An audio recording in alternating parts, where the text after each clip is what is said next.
to my yang to my yang to see. Put a grin on my chin when you come to me. Cause I'll win, I'm a one of a kind, and I'll bring death to the place you're about to be. Another river of blood running under my feet. Forged in a fire lit long ago. Stand next to me, you'll never stand alone. I'm last to leave, but the first to go. Lord, make me dead before you make me old. I feed on the fear of the devil inside of the enemy faces in my sight. Aim with a hand, shoot with a mind, kill with a heart like Arctic ice. I am a soldier and I'm marching on. I am a soldier and I'm marching on. I am a warrior, this is my song. I am a warrior and this is my song. I bask in the glow of the rising war, lay waste to the ground of an enemy shore. I read you, Lima Charlie, loud and clear. All right, everyone, welcome to the next episode of Lima Charlie. We are, I think it's episode 3, and we have our good friend Chuck Z on tonight. And Chuck, thank you for joining me here on this episode of Lima Charlie, loud and clear. Good to see you, buddy. My pleasure. For once, you're not coming in broken and stupid. That's that for once. The first is first. But, Or I'm not.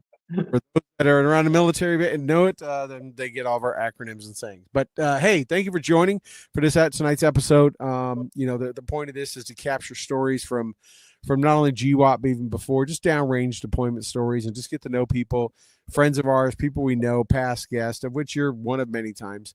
And just want to just get right into this. So yeah, so kind of give her a little bit. Who are you? I mean, who are you? Where do you come from? And why did you join what branch of the military? Well, my name's Chuck. I'm a retired Army major. Was a Mustang officer, enlisted as a private.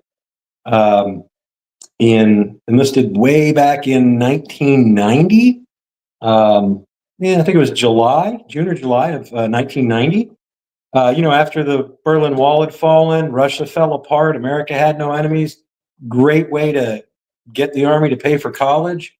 And I looked at the recruiter and I said, I want to do everything that the infantry does, but I don't want to walk when I'm doing it. He said, you need to be a cavalry scout. And I said, that sounds great. Sign me up. About, I don't know, 2 months after I enlisted, Saddam Hussein invaded Kuwait. And that January, off I was to basic training at Fort Knox with the threat of going to war in Iraq, looming over me when I previously thought, this will be 2 years easy in, easy out, go to college. I did not end up in Iraq, but I did end up in the 3rd Armored Cavalry Regiment for the next 2 years, where I had a great time and experience doing all of the things the infantry did, and also doing a lot of walking. Yeah. So did you think that you were going to be on horses when he said Cav Scout? No, I understood what a Bradley was. Well, I thought I understood what a Bradley was at the time. And I was like, oh, they got Bradleys, they got 113s, they got airborne Cav Scouts. I mean, I could go anywhere, do anything. I thought it would just be, the bee's knees. But no, it was not the bee's knees. It was bad knees and backs and heavy packs, and going and running around the battlefield and telling tanks where the bad guys were, or sometimes just finding the bad guys yourself, or the bad guys finding you. And that was really my first experience with a problem that the military still doesn't have a solution for, which is how to CASEVAC recon. Get the guys far enough out that they can find the bad guys, but if they get shot at, how do we get them back? Yeah.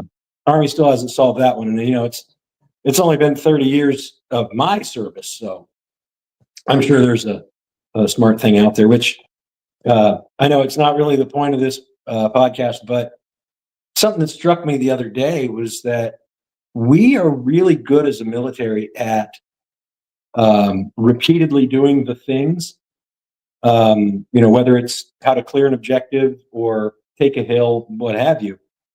But I'm not really sure we have people innovating ways to do the things, and without constant innovation in our TTPs, I think we may end up stagnating ourselves into a hurt box. before long. But Well, anyway, pretty much takes, they always say the enemy has a vote, and Mhm. pretty much takes in my opinion, a major change on the battlefield to make us think of new ways to do it. We're just not innovative. There's no reason. It works. We do it. Don't fix what's not broke is the mindset. And until we get out there, for example, and see what we saw, in the early days of Iraq or even Afghanistan, where you had to react and try to build governance and interact, or take war fighters and convert them into the state builders and that kind of stuff. The Army doesn't change what it does, right? It just goes forward. So, but yeah. But I mean, there's only so many ways to clear a bunker, right? Or to, right. to take a hill. But like we saw, even in the first Gulf War, you roll tanks through, and that's all well and good, and we've stripped the Bradley down to like 6 dudes in the back now, and all of the sudden, or in an ACR where you don't have but maybe 2 dudes in the back that are scouts, and all of a sudden, oh, there's trenches and bunkers, and we got to clear those. We don't have dudes for that. Yep. And so, and that's trenches and bunkers is back to World War II, World War I kind of tech. Yeah, absolutely. But So you were the 3rd ACR, Brave Rifles. Yep. Were you in Germany for that? Was I what? Were you in Germany? Is that where you're stationed when No, you were? I was at Fort Bliss, Texas. Oh, still they were at Bliss. Okay. All right. Yeah. I think I was thinking of 2nd ACR. They were in Germany, I think. Mhm. Okay. Wow. The wonderful, very scenic. I actually don't mind Fort Bliss. I think it's a pretty area. I think the desert is pretty. And Unless you have to live in it, yes. yeah, I didn't like when I lived in it. I give you that. But okay, so you're there, and then obviously you said you're a retired major. So what's point along did you say, hey, I want to go be an officer? Well, my enlistment was up. I was really kicking around re-enlisting because I was really enjoying what I was doing, aside from being in Fort Bliss, Texas. But second enlistment, you can go for assignment of choice. Again, world's kind of your oyster. And it was actually my mom. I was telling her about it, and she was like, "I thought you joined the Army to go to college." I said, "Well, I did." She goes, "And how many courses have you taken in the 2+ years you've been in?" And I went, "Well, none." And she goes, "Like, and I don't mean college or correspondence courses or anything like. How many college classes have you taken?" I said, "None." And she goes, "Do you think in your next enlistment you will?" And I went, yeah, probably not." And she said, "Well, you can get out and go to college, and the Army will pay for it." And I said, "Yeah, you're right." And she goes, "And if you really like it, you can go back in." I said, "Oh, okay." So then, get short timer's disease, and once you're short, it's like, I don't ever want to do this again. I got out, I went to college, didn't want to go back in the Army. I actually had problems getting my schedule built my first semester freshman year, so went into arena ad drop before everything was on the computer. And one of the only classes I could get to get my schedule to 12 credits so I would get my full-time GI Bill college fund money was ROTC. And so, but again, after being in the Army for even a day, ROTC isn't hard. So there's an easy A, no problem. And after the first semester, they're like, "Hey, have you considered a scholarship?" And I went, "Hmm." And the sergeant major at the time was actually a friend of mine from when I was in high school. He was the sergeant major at Carlisle Barracks, and then and I knew him through his son. And then here I am showing up in ROTC, and he's the ROTC sergeant major, and he says, "Hey, you realize that if you get an ROTC scholarship, that you can drink away your GI Bill." And that was really the selling point, was that I could then use my GI Bill Army College Fund to pay my bar tab and live beyond my means while in college. Which, I mean, if there's ever a reason to put another 5 years of your life on the line, that's it. That's a motivator, I guess. And seen in too many recruiting commercials or Well, no, but it also didn't help that I turned 21 that same semester and started to realize the additional costs involved. Well, he was a good leader, because we know a leader is someone that knows the right thing to do to motivate someone to accomplish a mission. Oh yeah, he knew the buttons to push. Yeah, I mean, he could have hit me on duty, honor, and country all day, and I'd have been like, "Yeah, I already did that. I'm not interested." And then, as soon as you say, or you can drink pretty much for free the rest of the time you're in college. Yeah, he could have told me about investment strategies. Wouldn't have done a thing for me. You can drink for free. Definitely would have. Raise that right hand fast enough. Yeah, answered the mail. Yeah. And so they gave me a scholarship, and I refined my drinking habits through college. And then at the end when I graduated, I commissioned as a lieutenant in Armor. And was that your first? Was that your first pick because you'd been in Cav Scout? It had a little to do with being a Cav Scout. It had more to do with liking the platform. The Abrams tank is absolutely incredible, but it had more to do with the whole ethos of it, the fire maneuver shock effect kind of. Right. This is what we do, and our whole purpose is to engage with and destroy the enemy. The infantry does that too, but at a slower pace, and you still have to walk. I prefer it when the equipment I'm issued carries the other equipment that I'm issued, and and a cooler. And so, I became the dirty, nasty, fat tanker.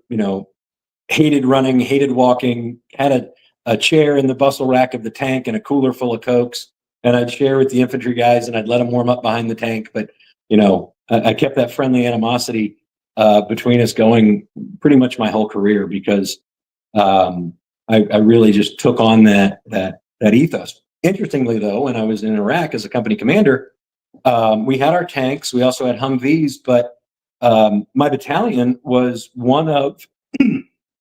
was called by our infantry brigade commander.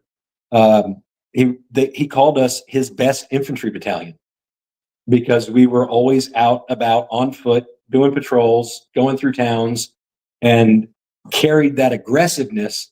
And it helps knowing that your QRF is going to also have 4 Abrams in it. Yeah. Carrying that aggressiveness with us wherever we went. So we really embraced that. And the maneuver aspect of it, I think, really didn't transfer over so well from infantry guys now doing maneuver stuff as opposed to maneuver guys now doing infantry stuff. I can't talk today. Nope, that's all right. You got something there to wet your whistle, so keep talking. Yeah, so you went in, became a tanker, and where were you stationed then once you got commissioned? I got commissioned. I went to not Fort Benning. I went to Fort Knox for officer basic, and then spent my lieutenant time at Fort Stewart in 3ID, and then my company time at Fort Riley, Kansas in 1st ID. Okay, all right. And then, so you deployed when? What was your first deployment? First deployment was to Kuwait in 98. The first time they had blown out the division ready brigade for since the Gulf War, or I don't remember what the name of it was. Desert Fox, I think, was the name of that one. And then first combat deployment was Iraq in 2005. Were you in 3rd ID when you went to Kuwait, or were you in 1st ID at that time? That was 3rd ID, yeah. Okay, so you're 3rd ID, and then were you there 6 months, 8 months? We were there for just over 6 months the first time. Okay, all right. How was that? Anything that stands out from that little chill deployment in Kuwait? Well, interestingly, when I went back for Iraq in 2005, we stayed on the same piece of dirt, which was now, I think, Camp Pennsylvania or Camp New York, one of the two. The difference being when I was there in 98, they literally pushed up a berm of sand around about a grid square, if that, maybe a half grid square. And that was where our battalion was. That was it. We put up GP mediums, and that's where we lived for 6 months. And we went out and we trained with with each other, and fought some units that were going through on rotational basis. But yeah, just living in grubby times, field showers, getting our chow trucked in from the brigade. Basically, if you took the NTC Dust Bowl and moved it to Kuwait and lived in the desert there, without the nice parts of living in the Dust Bowl at NTC. Yeah, I was gonna say it sounds a lot like NTC, but worse and probably hotter, depending on when. Yeah, it was burning shit and piss tubes and flies and all the worst parts of the Bible, pretty much on a deployment that you could have. Yep. Yeah. So, and then 6 months or a little over that, and then he came back and was like, okay. Yeah, and the worst part about it, for the first 5 months, because we had deployed on contingency ops dollars, we didn't have dollars to bring us home. So, con ops can send you, but contingency ops don't bring you home. And we were literally waiting on Congress to go back into session so they could approve money for DOD to bring us back home. So in like May, June, we got the word, and 2 weeks later, we're flying home from Kuwait. You almost could have been like one of those Nigerian scammers that, get a hold of older women that tell them they're on a deployment and they need money to come back on leave. And also, like, you guys were almost legit. Oh, yeah. And there was no leave or anything like that. I got a morale trip while I was there where we went to Kuwait City for like 8 hours. There's nothing great in Kuwait. I mean, it ain't like going to Bahrain or no. I mean, I got to go to McDonald's, and that was about the highlight. And both ways for that trip, you rode through the desert in the back of a 5-ton. Yeah. Good times. In hindsight, you probably been like, they could have kept that crappy made Big Mac. I could have just. Exactly. All right. So you went back. So you deployed again. And when was that? To Iraq in 03? 05. 05. And you went with first ID back to, interestingly, that deployment, my battalion was attached to a brigade from 3ID. My 1st Infantry Division battalion was attached to 3rd Infantry Division Brigade, which was attached to 42nd Infantry Division, New York National Guard. New York National Guard, Rainbow Division. Yep. So 3 combat patches for the price of 1. Yeah. Never thought you'd be the bastard stepchildren to a National Guard division, but so we were the bastard stepchildren to the bastard stepchildren. Hey, you were. You were 2 levels removed. You were the redheaded bastard stepchild. Yeah. So on that one, so that was when you were in command times. That's when you were company commander? Yeah. And then after that, we're going to get back to that. But after this, so we make sure we capture. After that, what did you have any more combat deployments? I had one more in, I want to say it was either 11 or 12, or 11 going into 12, to Afghanistan. Yep. And that was with 25th Infantry Division, and I was near Jalalabad. Yeah. Yeah, I remember that one. So you got a Kuwait tour, an Iraq tour, and Afghanistan. Man, you just hit just about everywhere there was to be. I got to go to all the fun places. You did. So let's turn it back to your Iraq deployment first. I want to make sure we hit on that in Afghanistan a little bit. So when you think about that, and think about all the things that happened to you and that went on around you as a company commander of a tank battalion, of a tank company. Probably, I don't know. Were you doing a lot of tank stuff? Did you guys have tanks, or did they turn you into ground pounders? I had tanks, I had trucks, and I had LPCs. And I was actually a tank company team. I had a platoon of infantry. Okay. I had given up a platoon of tanks, and so I had 2 platoons of tanks and a platoon of infantry. And the infantry came with Bradleys and trucks as well. So I really had a lot of firepower at my control. And we did the gamut, everything from mounted patrols to go hunt the bad guys in the tanks to go walk through towns and talk to kids and, pass out basketballs. Your area of operation in Iraq, where were you at roughly? Just north of Baquba. Okay. So if you draw a line from Baghdad through Sadr City, you get to Baquba, and that would be me. Okay. All right. And that's pretty much where you spent all your time? Yeah, in the Diyala province. Yeah. Okay. So when you think back to that, what's the biggest thing that stands out from that deployment? Well, I mean, there's the good, the bad, and the ugly, and the ugly was obviously getting blown up. And people talk about best day and worst day in the Army. That was probably my worst day. The best day was probably the day I walked out of Walter Reed after that. But that was a very hard time for an individual, for a leader.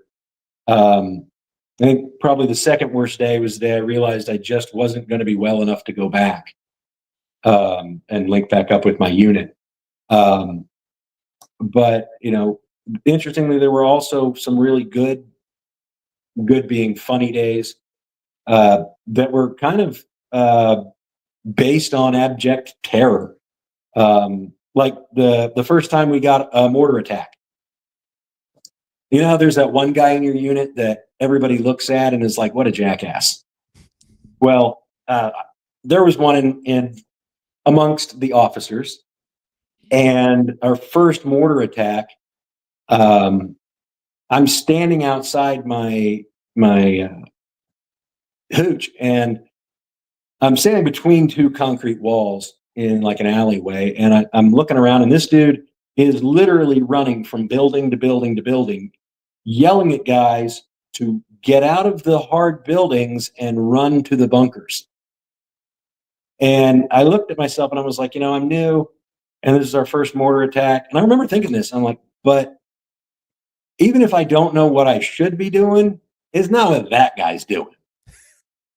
And, so I was like, well, I've got concrete on two sides of me, and I'm only in a 30-inch wide alleyway. So odds of a mortar hitting here are pretty low. Yeah. And it was only like 5 or 6 rounds. And then it stopped, and they blew the all clear. And I ran up into the nearby observation tower and was like, okay, I hopped on the little Motorola's that we all carried, got on the battalion net, and was like, hey, okay, we had a mortar hit over by the medics. It looks like their Connex is on fire. Oh, there was so much stuff in that Connex, man. After the deployment, they got burned up in that one Connex. And there was a fire over by one of the guard towers, and that was it. Got 100% accountability of our guys, called that up to battalion, and and afterward, I'm like, yeah, I probably did like 6 or 7 wrong things in that instance, but again, I wasn't doing what he was doing, so Yeah. And then, but honestly, one of the funniest days, I'm talking about abject terror again. It's first firefight, and we're in this village. It was called Mukisa, and we are supposed to be rolling up a known terrorist operative guy that my Iraqi army counterpart had developed this source, and they had the house, they knew where we were going. Pair up with our IA bubbas and let's go. And so we did. We roll in at night. We're doing the sneaking around thing, and my one of my platoon sergeants goes up to the door through this courtyard, goes up to the door, and is literally going to knock on this door and tell the guy in the house that, hey, we're about to raid the house next door. So get your family to a safe spot. Don't worry about it. So as he walks up to the door, this dude inside the house decides to open up on him with an AK. And, I hear the gunshots. I'm at the house next to this one. And the next call I get on the radio is Blue 4 is down. And I'm like, holy shit, my platoon sergeant has just been shot, right? And again, tankers, we're just as knuckle dragging as the infantry, but we tend to just apply as much violence as possible at any given time. And so Blue is now boiling through this courtyard, hosing down the front of this dude's house with pretty much everything they got. Me and the Iraqi army guy and my headquarters section guys, we go up on the roof of this house next door and try and get an eye into the courtyard. And Blue is just taking turns, reloading, shooting, just every time they get a glimpse of this guy. And then the lights go off in the house. And my first sergeant, who's on the other side of the courtyard, he's like, hey, I can get a flare in there. because he had a 203 that he was just dying to use. And I'm like, go for it. So he keeps shooting this door with what he thought were flares, but they weren't flares. They were HE rounds, but they were too close to actually go off. So they were just breaking apart when they would hit the steel door. And he finally gets a flare in the room, which, all the mattresses that they stack up for their beds, lights the mattresses on fire, which illuminates the room really well. And this dude, who turns out to be one of the biggest Iraqis I've ever seen, is crouching behind a couch, still shooting at anything moving out in the courtyard. So eventually we get a few shots into him, and he staggers to the doorway like Wyatt Earp, or at the a bad cowboy movie, the cowboy staggers to the doorway, and now everybody has a target, and proceeds to just poke holes in this dude for the next 10 seconds until he finally falls over. We rush into the burning house, look for the family, get them out. The only way out that's clear that we know of is, oh, by the way, you've got to jump over a burning dude here on the ground, or the dude here on the ground that's bleeding out that, yeah, sorry about your dad, but you got to get out of the house now. And by the way, come over here, we're going to search you. So Bernie's dead, back at the truck, calling it up. And the question then is, okay, well, what do we do with this guy? What do we do with the dead guy? Well, put him in a body bag, because we had them, and take him to the Iraqi police. Okay. I'm with the Iraqi army guys right now, but he has to go to the police. Yep. Okay. So dude goes onto the back of my Humvee. Then we had the turtle shells, the 1114s. And they put his body bag on top of the concertina wire we had on the turtle shell. So body bag, he's getting poked full of holes. And it's 3 a.m. at this point. We're exhausted. Just had a firefight. Turned out Blue 4 didn't get shot. Blue 4 fell over when he was getting shot at and broke his wrist. But that's the thing you don't find out until after the fires are out. Right. And that was kind of a funny thing, but it was like, okay, now what? And so we drive to the nearest Iraqi police station. Well, it turns out. We pause. Your target house was next door. Whatever happened with that one? Well, we figured after all the shooting and fireworks and everything, target guy was gone. Yeah, good point. Good point. I mean, the Iraqi bubbas went over there and pretty much knocked, and they're like, yeah, nobody's home. You think? Yeah. I mean, we're not talking like Osama bin Laden. This was like a county level wanted guy. But anyway, we take this dude to the Iraqi police station, and they're like, we're not taking him. We don't want him. And I'm like, well, what am I supposed to do with him? They're like, oh, you got to take him to this other Iraqi police station, which is in a whole other town. And it's like, all right, fine. And at this, somewhere in here, my first sergeant had started calling him Bernie. Whether it was because of the burning house or Weekend at Bernie's where you're dragging around a dead guy, didn't matter. It was perfect, right? And so we drag Bernie to the next Iraqi police station. They're like, no, we're not taking him either. I'm like, God damn it. Is it a translation thing? I don't want this dead body. What are we supposed to do with him? And they're like, you have to take him to the Baquba hospital. They have a morgue there. And I'm like, okay. So we start driving back towards the Baquba hospital, and it's like a good 45 minutes away. The sun's coming up. Battalion calls me and is like, hey, where are you guys? And I'm like, yeah, we're getting close to one of the Iraqi checkpoints right now, Iraqi police checkpoints. They're telling us we got to take this body to the Baquba General Hospital and drop him off there. And the 3 gets on the horn. He's like, yeah, man, you're not doing that. He goes, find an Iraqi police station, checkpoint, whatever, drop the body off, and it's their problem. And I was like, it can do, sir. So we stopped at this Iraqi army checkpoint, which is literally in a traffic circle on a highway. There's like 10 Iraqi army bubbas or Iraqi police bubbas. I think maybe 2 of them are awake, and they're used to seeing us. So the guy up on guard is just like, hey, how you doing? We're like, hey, how are you doing? And we stop, and I say to my driver and gunner, I'm like, hey, just take the body off the back. We're leaving it here. And they're like, oh, okay.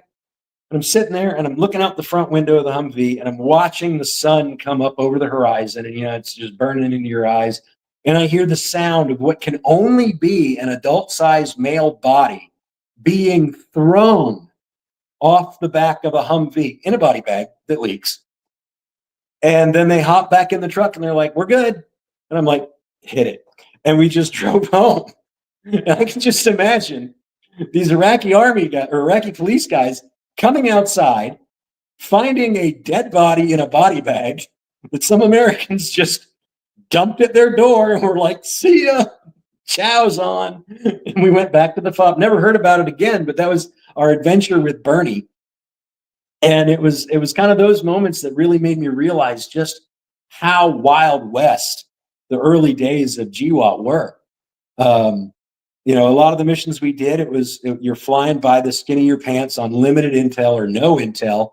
Something happens, you're responding as violently as you possibly can, and the next thing you know, it's turning out completely different than you thought. And then sometimes it's abject terror, sometimes it's we just chased this dude through a palm grove and he ran into this building, and we chased in after him and raided the building to find out that it's like the burial shrine of Muhammad's like nephew. And you're like, "Oh, this could be really bad." And then the guy that runs the place, the imam that runs the place, comes out and it turns out he's one of your informants. And you're like, "Oh, hey, I know this guy." So while you're like, "Oh, this is going to be an international incident and my career's going away and this is just going to be bad," it's like, "Oh, hey, bud, how you doing? Hey, yeah, we chased some dudes this way. We thought they came in here. Sorry about all the shit we tossed on the floor. Got to go now. Bye." And then just being cool with it. Yeah. So yeah, and that was one of many. In Afghanistan, I wasn't in command anymore. I was an S3 working for a brigade special troops battalion attached to the Afghan border patrol.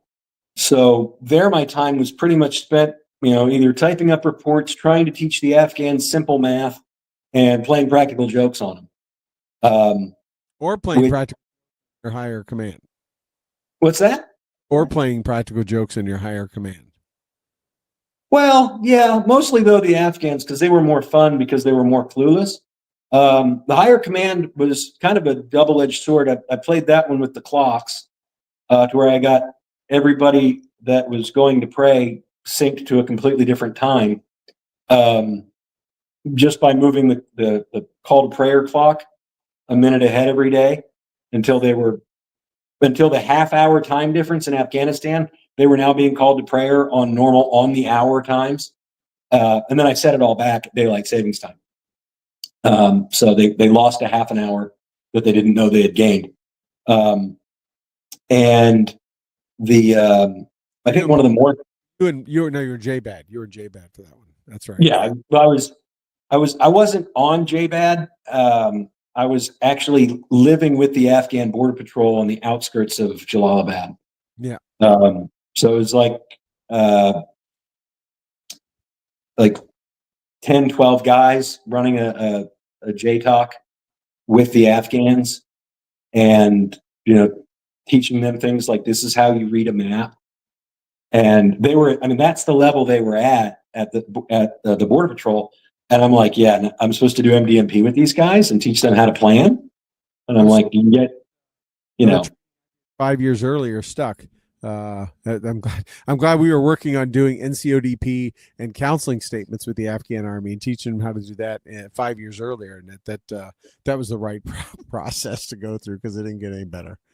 Oh, no, it did. It really didn't. And these guys were all transplants from the Afghan National Army and the Afghan National Guard and stuff like that. So, same kind of rank structure and everything. But, and these were the officers. The biggest problem is that you couldn't teach them something and have them ask questions if they didn't understand. Nope, I understand completely, because they never want to be seen as wrong or not getting it or whatever. So you say something, "Oh, yes, I understand. I know this. I know how to do this." So you can never have a check on learning. Right. One of the guys in the SFET team that I worked with, who was like, out of everybody out here, I'm the only one that's qualified to teach Afghans And that's because I have a degree in education of the developmentally disabled. And I'm like, okay, so you have a college degree in how to teach retarded kids. And he was like, yep. And he goes, and I've applied that here to moderate success. I could very, yes. But for sure. So you were fobbing in Afghanistan, pretty much. You were not really Yeah. on mission, that kind of Yeah, thing. I went out to some of the outlying cops and actually out to the border with the Afghans. But home at night and sleeping in an Afghan fob. So I wasn't on a U.S. fob with U.S. troops guarding it. I slept under the protection of Afghan border patrol. Who were Which- probably high on hash, and the other ones were easily bought off. Yeah, I'm with you. Yeah. So it was one of those. You just have to have a really fatalistic view of if it happens. My bedroom is pretty much going to be my die in place location. Yep. Yeah. I'm with you there, brother. So I want to highlight though, you did get wounded in Iraq, yet you still deployed to Afghanistan a number of years later. After very simple, you talked about it, right? The worst day was, when you got wounded, and then the best days you got out of Walter Reed. But it's admirable. That wasn't the end of your military career. You stayed in.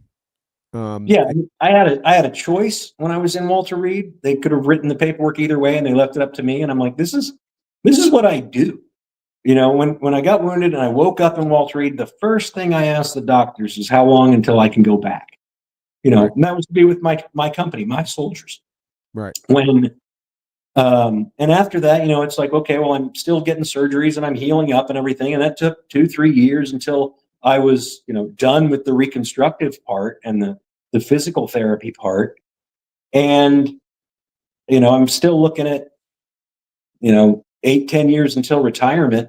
And I could still have medically retired at any time or just said, I'm not physically there and gotten disability and everything else. But I'm like, no, I believe in what the Army does, not necessarily how or where, but I believe in what we do. And I love the soldiers, and, I try to be the best leader that I can. And the neat thing about after being wounded was that I completely lost my stupid shit filter.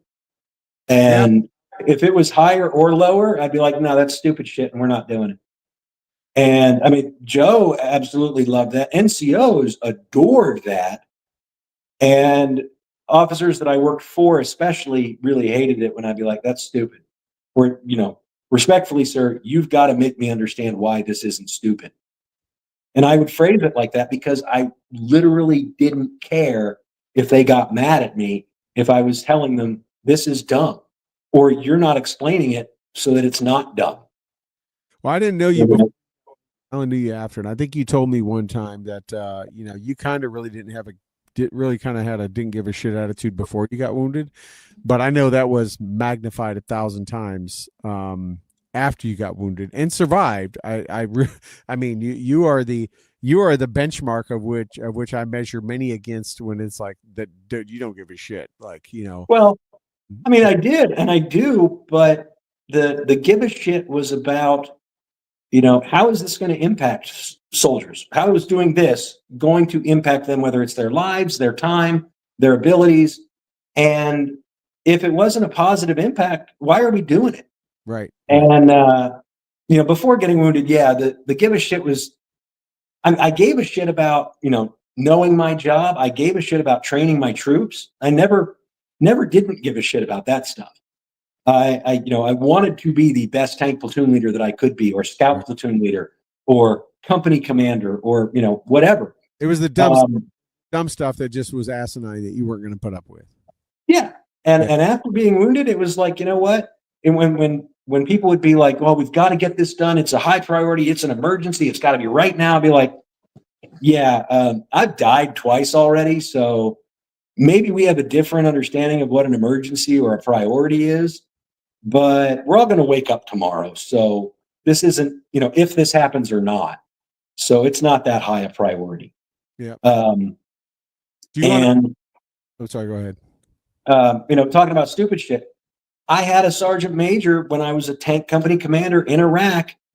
I was pulling onto a fob, and this dude, not an armor fob, it was an infantry fob, and this dude jumps up and is like, hey, you've got to clear the main gun over in the clearing barrel.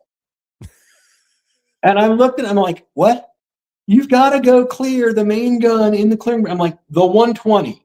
You want me to stick it in a little 55-gallon drum and clear it? I'm like, I can look in the back of the chamber right now. There's no bullet in there.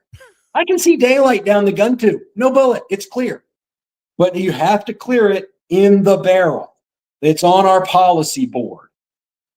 And I'm like, okay, let me ask you a quick question. If I have a negligent discharge, where are you going to get a new barrel from? And he just looked at me, and I was like, look in the end of the barrel. And he looked in the end of the barrel. I stuck my head down the other end, and I was like, hi, I think it's clear. And, you know, it's like that kind of asinine behavior. You know, we have a policy. All weapons have to go in the clearing barrel and be cleared. Okay. And not having the common sense to say, okay, that's a tank cannon. It probably is cleared different, or, you know, I don't understand that system. Right. You know, how many clearing procedure signs did you ever see that said, place the weapon on fire and pull the trigger? Because there were tons of them out there. In what universe is that safe? Well, if it's clear, do a functions check. No. If I think it's clear, I've removed the ammunition at least, and I've placed it on safe. Now, if there's one in the chamber, but I never pull the trigger, that weapon will stay on safe with a bullet in the chamber until someone actually clears it properly. But it won't go off. But nope, we had to have clear it and then do a functions check for no reason. What was that lowest common denominator? The dumbest private in the everyone knows in the Army. Oh yeah. Yeah, exactly. One of the best E5s I had 2 negligent discharges in the span of like 10 days. Like right after he got over the first one, which was for his AR at the gate, rolling back in at 3 a.m. He cleared all of his Joes. Bang. Shit. And it turned out it was one of the accurized M4s that we were getting for our squad designated marksman, that the Army actually had a safety abuse message come out like a month later that, hey, sometimes these things can go off when you move the selector from safe to fire. And for whatever reason, he had done that during the steps to clear his rifle, and it went off. He never even touched the trigger. And E8 came up to me, who had been on the Army marksmanship team, and was like, actually, we saw this happen before, sir. It can happen. I don't think this is really a, throw the book at him kind of a deal. So I went to my boss. I was like, I don't want to hit him with a field grade. I don't even want to hit him with a company grade. I'm going to give him and this is why. I'm going to give him a suspended Article 15. And he was like, okay, cool. The day that suspension was up, or a suspended company grade, yeah. Anyway, the day that suspension was up, he had a negligent discharge with his 9mm at the DFAC. And I was like 3 dudes back from him in line. Another dumb thing. If you clear the weapons going into the fob, why do you have to clear them again at the DFAC? But anyway, and he just turns around and looks at me, and you could just see the, oh, fuck, right? And I'm like, all right. And I can't just say, we're going to do a summary Article 15 and just brushes them. I was like, come on, Chops. So we go back into my hooch. I read him the riot act. We do a company grade on him. I took a stripe, but I kept that part suspended. He got 30 and 30, I think 30 and 30 with the first sergeant. And I took away all of his personal weapons, and he had to carry a 240 around as his personal weapon with 200 rounds of ammunition for a month until his time was up on extra duty. And I have never seen a tanker so happy to get rid of a 240. And and I'm like, I looked at him and I was like, now after this one, you have another negligent discharge, you're carrying a 50. Yeah. And we didn't have the new lightweight 50. We had the the old Ma Deuce heavy barrel Chevrolet mount or Chrysler mount 50 cal. Yeah. And he would have been carrying the whole kit with him. After that, we're going to borrow a tube from the 81s. Right. And, but dude was an absolute solid NCO. And I believe he just retired as a master sergeant, always cared about his troops, always, punished with that eye on, one, let's make the punishment fit what the guy did. And is this, you stepped on your dick kind of a moment, or is this guy an actual shithead? Right. And, is there a way to rehabilitate? And, all of my proudest moments of my service all relate back to the guys I worked for or worked with. And I always say worked for instead of the guys that worked for me, because I worked for them, just as much as they worked for me. That was my whole focus, my whole career. Even sitting up on division staff, I'm looking at the guys that have to execute policy, whatever, and being like, this is dumb and we shouldn't be doing this, or we're not doing this, or I'm going to do this to the ridiculous example so that you guys now, relook the policy. Right. Whether it was carrying a stupid book in your pocket that had all the division standards in it, which were regurgitations of 670-1, and knowing it backwards and forwards because I'm sitting there in the fire retardant uniform, briefing the ADCM, and he stops mid-brief and he was like, "Are you allowed to wear that uniform?" "Yes, sir." And he's like, "Well, are you sure?" "Yes, sir." "Well, what's it say in the division policy book?" And I said, "Well, it says," and he stops me and goes, "Well, why don't you pull out your copy?" "Well, sir, they haven't been issued yet because we don't have enough to issue them to the troops. But I have a digital copy on my phone." That later became oh, by the way, if you don't have a hard copy, you can put the digital copy on your phone. And he goes, "All right, well, what's it say about it?" And I was like, the fire retardant uniform can be worn by fuel handlers and armored crewmen. And I looked at him and I said, "I'm an armor officer, therefore armored crewman. Therefore, I can wear the fire retardant uniform." Now, the only reason I was wearing that uniform was because it was issued to me. And I was like 3 years out from retirement, and I just wasn't going to buy new BDUs or ACUs or whatever the hell they were called. Right. And he just looks at me and he was like, "Oh, huh." And, and he's flipping through his, nicely printed, laminated copy. And here I am saying, I don't have a copy because the soldiers don't have enough copies. But then going back through it and looking, finding all of the things that were either fundamentally wrong or, hey, this is a great book of, 670-1 and task techniques and procedures and SOPs and everything else that's covered elsewhere. Why do we have a division standards policy? Why isn't there just the standard that's called the Army standard? Yes, exactly. Why make a soldier learn that this is the standard and then say, oh, but this is how we do it here, which is better. The big red one way or third eye. Back at brag, which is now back at brag, or back at brag or brag before brag, or B2 brag, or brag squared will probably be what they call it now, or Benning squared. And everywhere you go, well, that's not the Army way, that's not the 82nd way, that's not and it's like, come on. Yeah. There's one standard, wear your hat this way, cut your hair this way, and go to parade rest when an NCO is yelling at you, whatever. And I saw that as a policy when I was in 3ID. It was a policy when I was in 1ID. It was a policy in my brigade. In every brigade I was in, it was a policy in every battalion that I was in. And I'm like, I've got like 5 pounds of paper in my left breast pocket that I never read because it has to be in my pocket. Could absorb a bullet if you got shot there. Just saying. Right. It's probably the only place I didn't have shrapnel. Speaking of which, we went a little bit longer than 30 minutes, so I thought we might, because you have a lot of great stories, I know. But I would you like to talk a little bit about the day you got wounded and just kind of what that entailed? Because it's a pretty phenomenal story. I've told that to a number of people. It wasn't just getting. Oh yeah, I'm not shying away from it. I just was like, well, Troy's heard this story, but so middle of the morning on 21st of June, 2005. It's creeping up near 160,000 degrees Fahrenheit, roughly.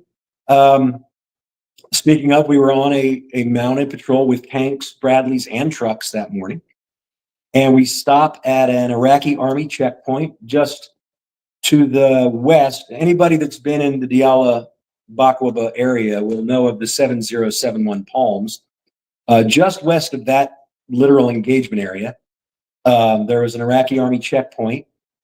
And we stopped to check on our Iraqi army partners that are manning. We always stopped, said hi, what's going on, just let them know we were alive. And we were thinking about them.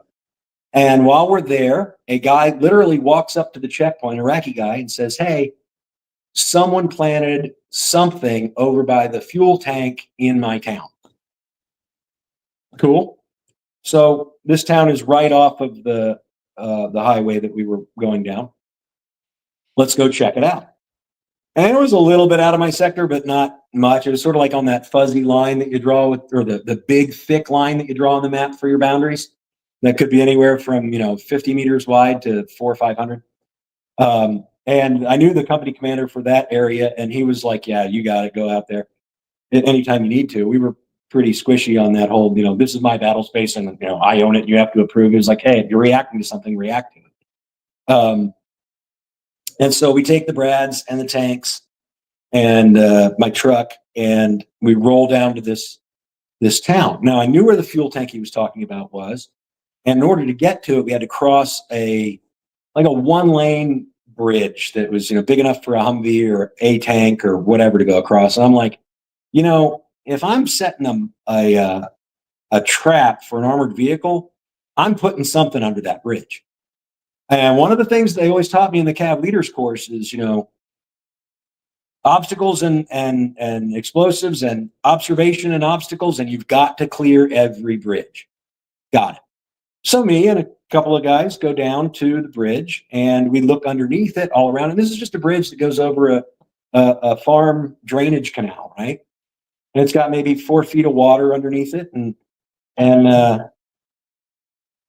we clear underneath the bridge, and we're like, okay, that's not it. And we'd actually gone to this bridge before in order to channel traffic past the Iraqi army checkpoint. We had put some jersey barriers across this bridge and some concertina wire. And the locals then put some pickets underneath the jersey barriers, picked them up and moved them out of the way. And so it was a constant back and forth. But the barriers were in place. And we'd actually wired them to trip flares, which was kind of funny in retrospect. But we cross over the bridge, walk over the top of the bridge, see nothing, get eyes on where this big fuel storage thing is, start to walk back to go to my tank, because we're now going to drive over the jersey barriers to get to this storage tank and exploit the IED once we identified what this guy thought was an IED. As I'm walking back, the next thing I know, I wake up in Walter Reed. And what had happened was we are crossing the bridge. IED was buried in the asphalt. They'd set fire to it to heat it up, make it soft, put the IED in place, leave just a little bit of wire sticking out, pound the asphalt back into place, throw sand on it. You'd never know it was there. And so this was a 82 millimeter mortar round that they had wired into an IED and waited until we were walking back across the bridge, and they set it off. So I went from a tank to a up armored Humvee to being on foot. The one thing that I didn't want to be when I enlisted way back in 1990, when I get wounded. I get blown up. The blast literally cracks my front plate on my body armor, collapsing my lung, blows me off of this bridge, everywhere that's not got body armor on it is now bleeding, and blows me off of the bridge into the drainage canal. Blows my hand apart, busts my other wrist, blows both shoulders out of their sockets. I don't even know if I'm conscious or not. And I'm starting to get some awareness and start realizing I need to swim, but I don't really know why. And the next thing I know, somebody is pulling me up out of the water. And my XO, who was on the bridge with me at the time, he had everybody else that was anywhere near me, the 5 dudes or so that were on the bridge, not a scratch. I caught the whole blast. You took- yay, yay me. What a leader, taking one for the team. Yeah. And not asking them to do anything I have not done myself, but we could have shared that one a little bit. But no, I'm glad. I'm actually really glad nobody else was hurt. And so Jason jumps off the bridge into the water, pulls me out, and like I said, I guess the water was about maybe 5.5 feet deep because he is not clearing the water himself as he's pulling me to the bank, and gets me to the bank. And one of my Iraqi Army guys, and this was at the time that everybody was really bad mouthing the Iraqi Army guys and saying that they would run from fights and things like that. Well, the Bubbas that we had with us, they were born again knuckle draggers, because the hand that grabbed mine when I reached the bank to pull myself up out of this canal was an Iraqi Army soldier's hand. Now, he grabbed the hand that had been blown apart. I didn't know it. It was all still contained in my pigskin gloves. Talking about humor, always wore pigskin gloves in Iraq, in a Muslim country, always shaking hands. Everybody's unclean. But the mangled hand and the mangled glove, he tried to pull me up by that. That was a non-starter. So then he grabbed at my other hand, which had a broken wrist and a missing thumb because my thumb was now in my thigh. That was a non-starter. So he finally grabbed the back of my body armor and pulled me up out of the canal. And then managed to get on my feet, walk over to my Humvee, call in my medevac, which still floors some people, but shock is a wonderful thing. And yeah, I can call in my own medevac or call my 9-line in battalion. I just want to verify you were calling in your own medevac. Yeah. I mean, who else knew my battle roster number better than me, right? Yeah. And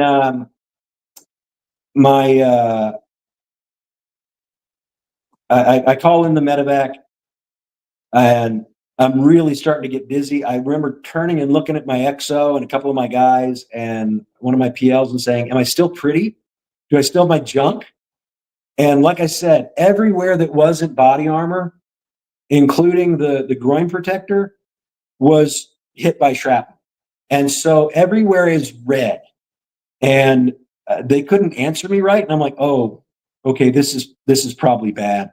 And I remember laying down at that point. And so my XO actually finished up the, he's probably litter urgent call. And, definitely not walking wounded, definitely not ambulatory. And then they look under the groin flap protector and they're like, yeah, he definitely needs a helicopter. And I remember the medic working on me. And I'm like, dude, I need morphine. And he's like, I don't have any. I'm like, what the fuck do you mean you don't have any morphine? And he's like, sir, I'm sorry that the doc took it all away because one of the other medics lost their morphine. And I'm like, well, that, again, the bullshit filter that we were talking about, fit right into it. Brownfinger took all the morphine away from all the medics on all the patrols because one medic lost his morphine. And then what happens? Chuck gets blown up and there's no morphine. So I'm telling the doc, give me a cigarette. He's like, I can't do that. Why not? The only other thing you can give me is Motrin, and I want a cigarette. Sir, I can't give you a cigarette. You've been wounded. I'm like, don't care. You're in shock. Don't care. You might have a collapsed lung. Don't care. So in the end, he gave me a cigarette. And so I'm burning one with my medic, waiting for the helicopter to come. My fisters, my artillery bubbas, big dudes, strapping young men. The helicopter comes, and the last thing I remember saying to any of my troops in Iraq as they picked up my litter and took me to the helicopter was, don't you fucking drop me. And I must have said it like 6 or 7 times because it hurts so much to move. And they're like, we got you, sir. We got you. We got you. And then they just all start telling each other, hey, don't drop him. Oh, Roger. Hey, don't drop him. Check. Don't drop him. Okay, Roger. The whole walk over to the helicopter. And then they put me on the bird, and as soon as I saw my guys and the helicopter lifted off, that whole stay positive, stay in character, stay in the moment, be with your guys just melted away. And I wept. I knew at some level that I was leaving them and I wouldn't be returning. Got to the first level of care at Warhorse. They got me through, or tried getting me stabilized. I remember passing out on the helicopter and then waking up at Warhorse and getting rushed into the ER where they fought to stabilize me. Then they flew me to Balad, and I crashed on the helicopter ride to Balad, meaning I coded. So they got me started again. And then I coded again. I remember talking to my battalion commander who came all the way out to Balad, which is about a 2-hour drive, in the worst kind of traffic.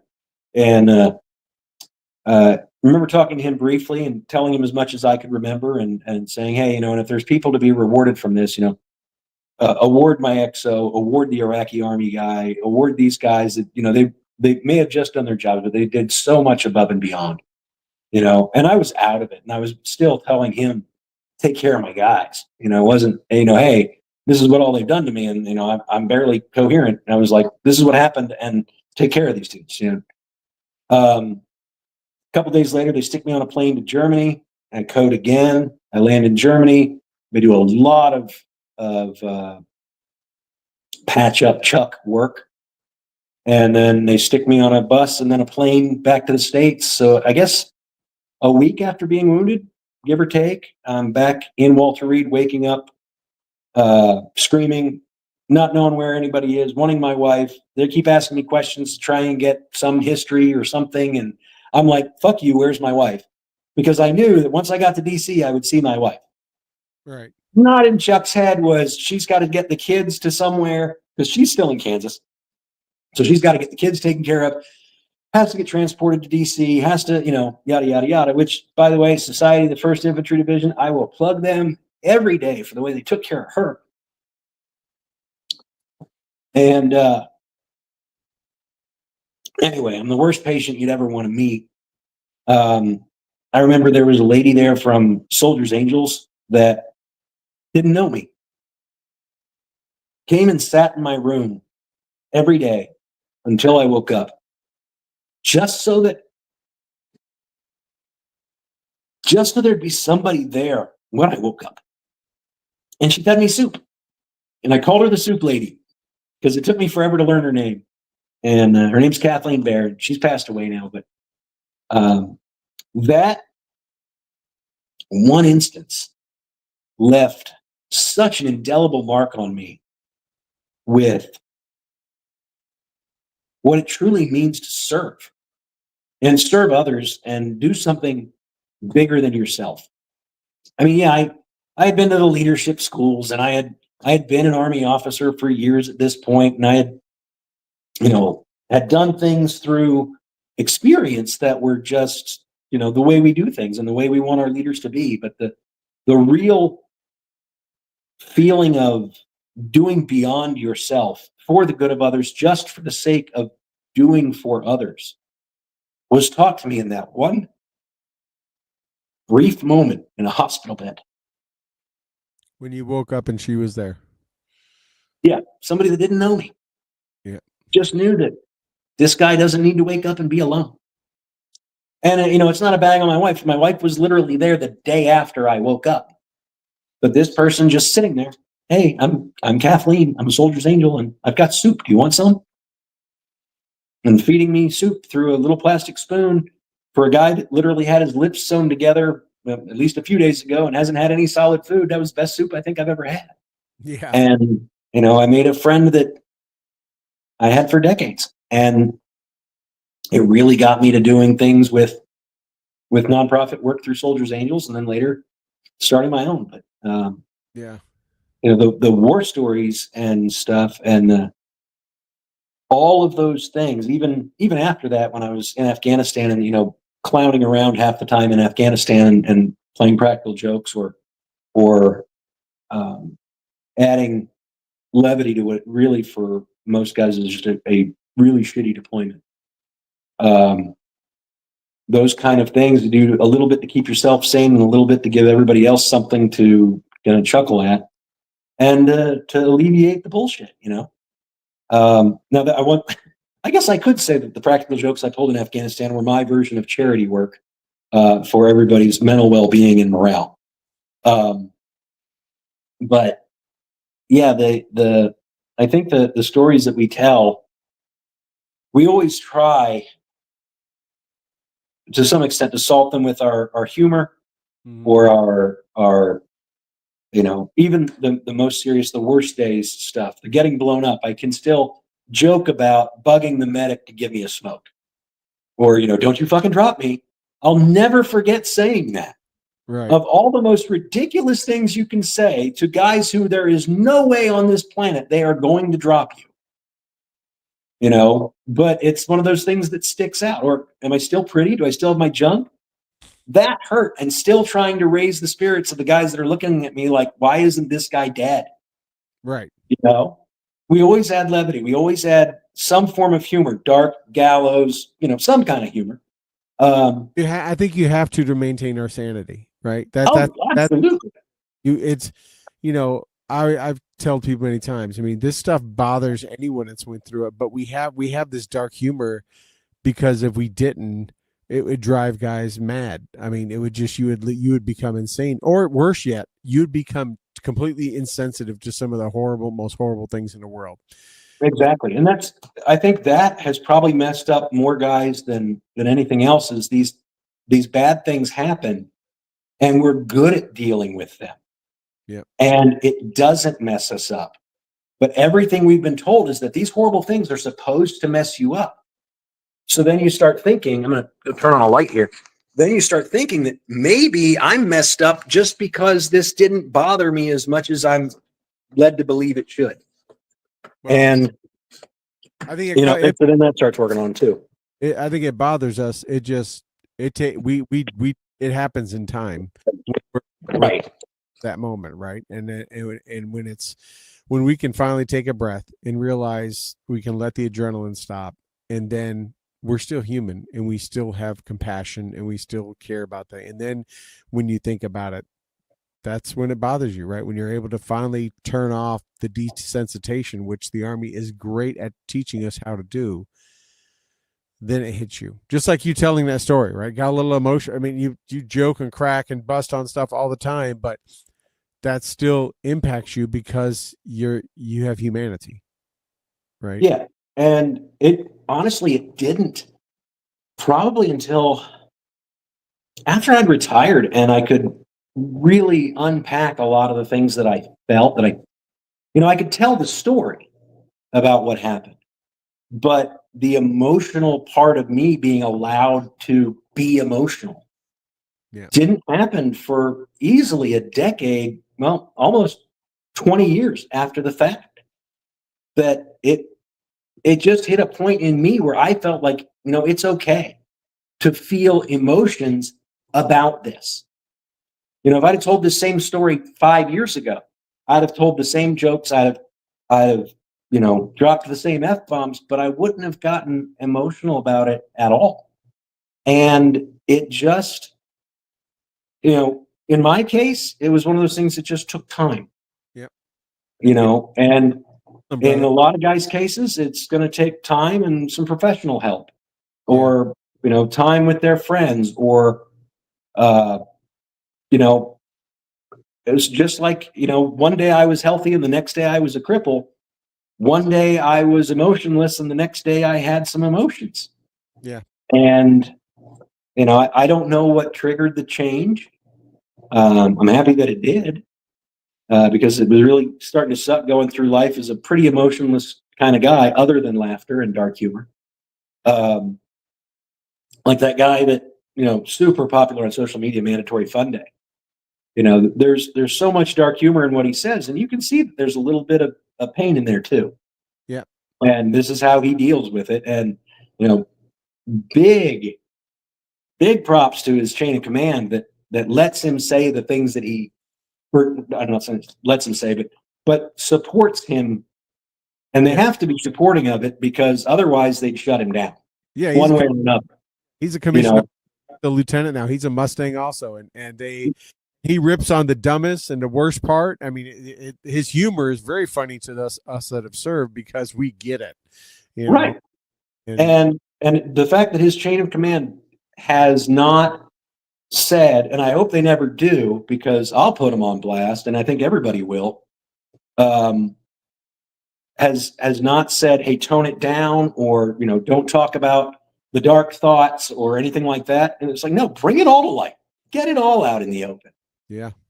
Use the humor, and I think that's great. It's sort of like I saw a comment on Facebook the other day, reading through the U.S. Army or USA WTF moments, where a guy had done like 2 congressionals to get issues resolved in the barracks and the chow hall, and had seen very little done over like 60 days. Those issues got put on blast on USA WTF. Changes started happening immediately. And I'm like, a little bit of social shame or public shame, maybe that's what the Army needs. Because, yeah, you get a congressional, you do some paperwork, and the congressman's answered, and the problem probably gets fixed. You start embarrassing people in public, the problem gets fixed. What's the saying? Sunlight's the best disinfectant. Oh, absolutely. And you always heard those officers, yeah, we don't air our dirty laundry. Well, if you don't air the dirty laundry, it just keeps stinking. Yep. You got to air it out. You got to let people know that it's there, and you got to fix it. You got to take it to the laundromat. And I think that's it's a sad state of affairs that it has to be put on social blast a lot of times to get fixed, because leaders see the problems that are happening and they don't fix them. And if they don't see the problems, they're just not paying attention. Yeah. It's a failure one way or another. And at least by airing it out, we're saying we're not a perfect organization, we're fixing it, and we're being responsible about it. And to do anything else is just stupid. It sucks, though, that we have to take it to that extreme to get so many simple things fixed. And it shows a real concerning trend in our senior non-commissioned officers and our senior leaders in the Army in general, that things get to these points without them noticing. Well, But a lot of that's people kick things down the road till their time is done and they can move on. And Yep. sometimes a lot of people put way too many things in the too hard box, as I've always Yeah. said. And it's Or, just, come in, see a working thing and be like, well, we have to put my stamp on it. right. So we're going to do it this way. Yeah. So, maybe the innovation we need in the Army is how to run a large organization correctly. Maybe instead of talking battlefield, it's maybe we get like able to live on garrison and feed our troops every day, get that hammered out, and then we can talk about doing combat stuff. Let's see what our Secretary of Defense does now. He's the top guy in the organization, and we know him. And let's see. He's a ground pounder. Something about these majors, man. They just make such a difference, right? I always used to say the 2 worst people in the Army were corporals and O4s and E4s, corporals and majors, because they were one step away from being in command, and they don't give a shit, and but they have enough authority to make things happen. And the disgruntled major is probably the most effective thing in the Army, because that major that has hit the point, his retention point, he's going to retire, he's been passed over twice or even once, and he just knows he's not going to get picked up. That guy can affect real change, because all he has to do is not get arrested, and he'll be allowed to retire. And, major, absolute worst rank in the Army. You've got 8 years stuck at that rank before you're looked at for promotion, 6 or 8, something like that. And all of it, you're stuck on staff at the battalion or higher level. You are not with troops for 8 years. Yeah. At least not, the guys that aren't in your staff section or in the headquarters, but going out and being with the guys, right, being with the troops, going to the range is like, the highlight, because otherwise I'm sitting here typing and reading. That's all I do. Right. Yep. And, so the commander can walk around and look good. And, as much as I hated the various jobs, and that being the reason why, was because it takes you away from that thing that you want to do and you want to work for. It's necessary. But those majors that'll just, hey, this is messed up. Why are we doing this? When you hit the point where you're like, the next rank just means I have to put up with this for 3 more years, and I've already got my 20 or my 22 or my 25. Even if that's a lieutenant colonel getting selected for '06 or not selected for '06, and now they can stay until 26 years or something like that. Those guys, while I still bitch about them taking up the space where we could have promoted majors, they're also the guys that are the change agents because they fall into one of two categories.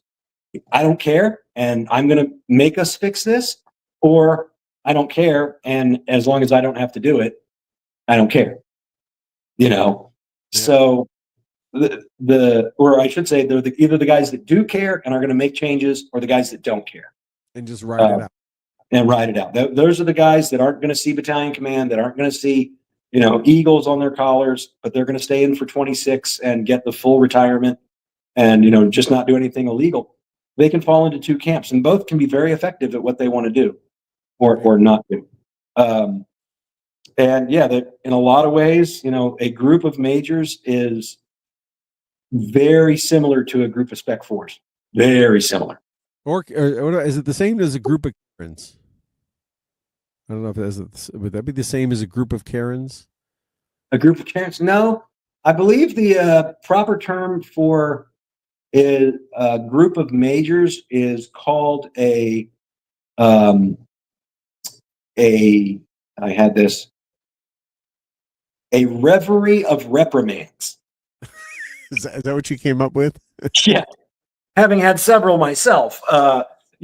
If you make it to 04 or through 04 or 05 and you don't have a letter of reprimand somewhere in your backstory, you don't care enough.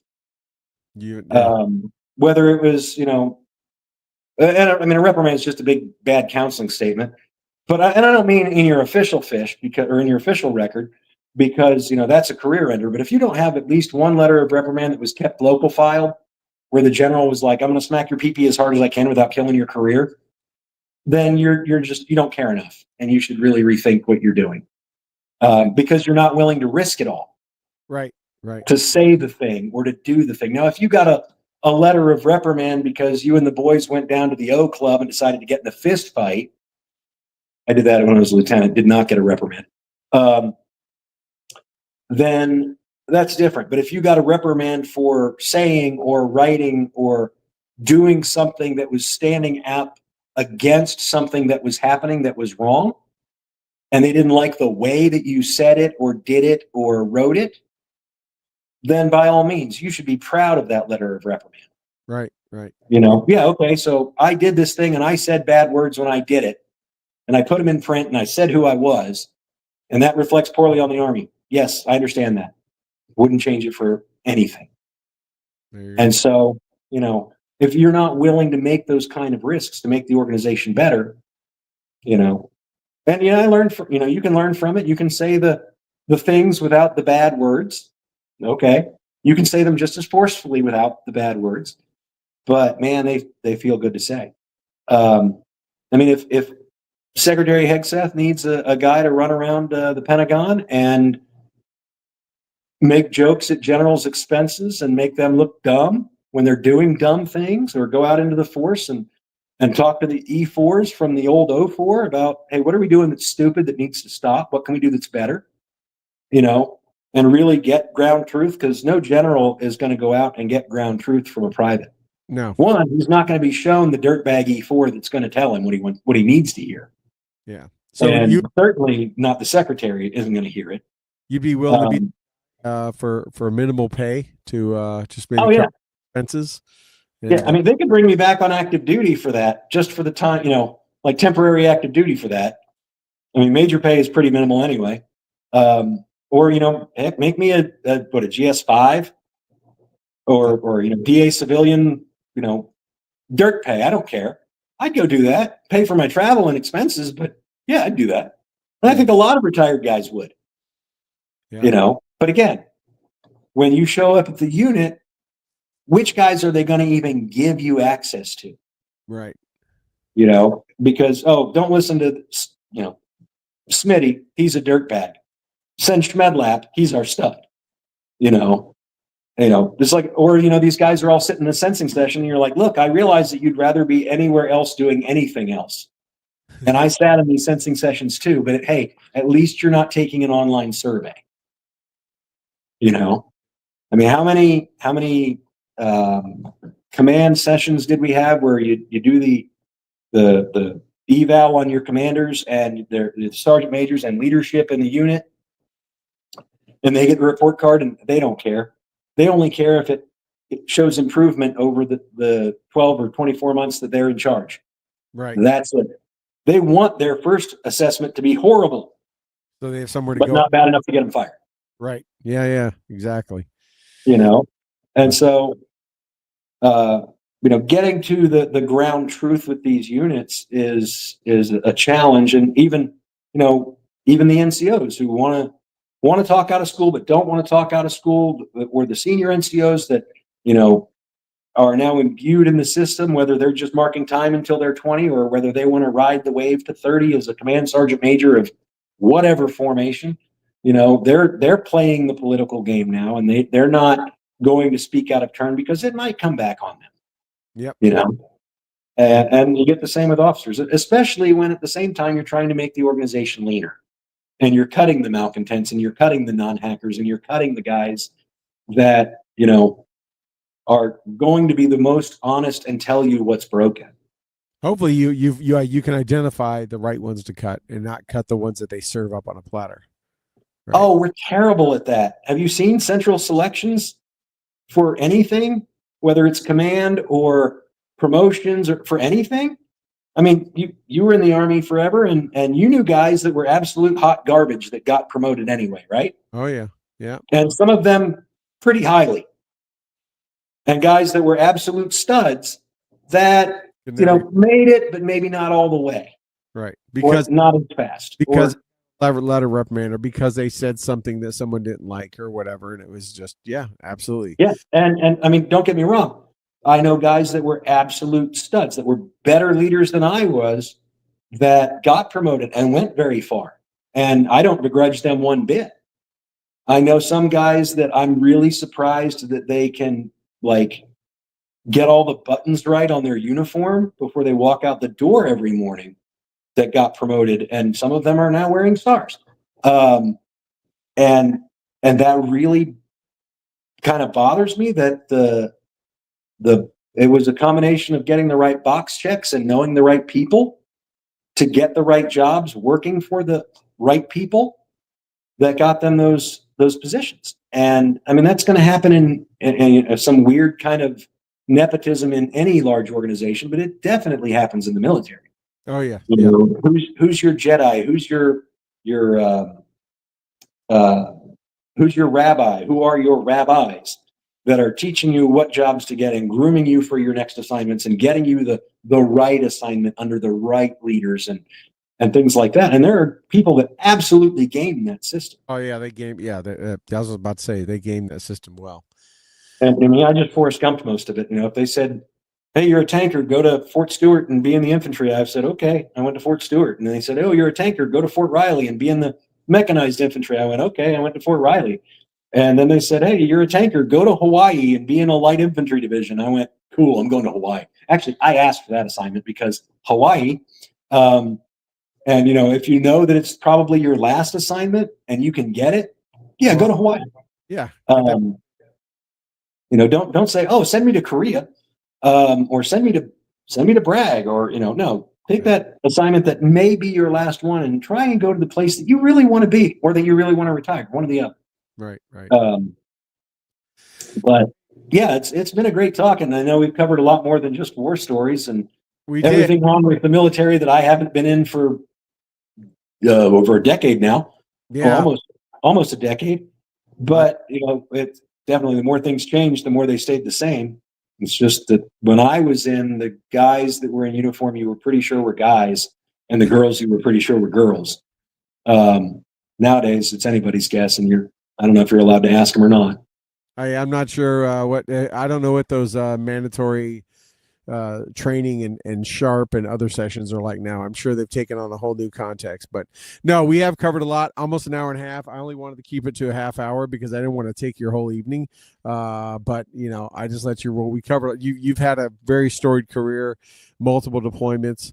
We didn't get a lot into even Afghanistan, but could always have you back on You've been on the regular show enough, but I appreciate it, man. It was good. We haven't caught up a lot, in a long time. I think I was talking to Taco recently. We had him on. I think it was a number of years ago, 7 or 8. I think when I saw you and him in Fort Worth was the last time. Of course, we chat all the time on text and stuff, but it was good just to see and catch up with you some and hear some of this, because I knew a lot of some of these stories, but there's some even of when you got wounded that I didn't know. So that was pretty enlightening. So I hope everyone enjoys this. And I hope so. And, feel free to edit out any parts where I'm being exceptionally stupid, or where I just start to babble too much. Dude, I can't cut the whole show. I'd have 5. The hell with it. We'll do it live. Yeah. But anyways, hey, thank you, man. Appreciate it. Stay safe, brother, and stay in touch as always. All right. You too, man. You take care.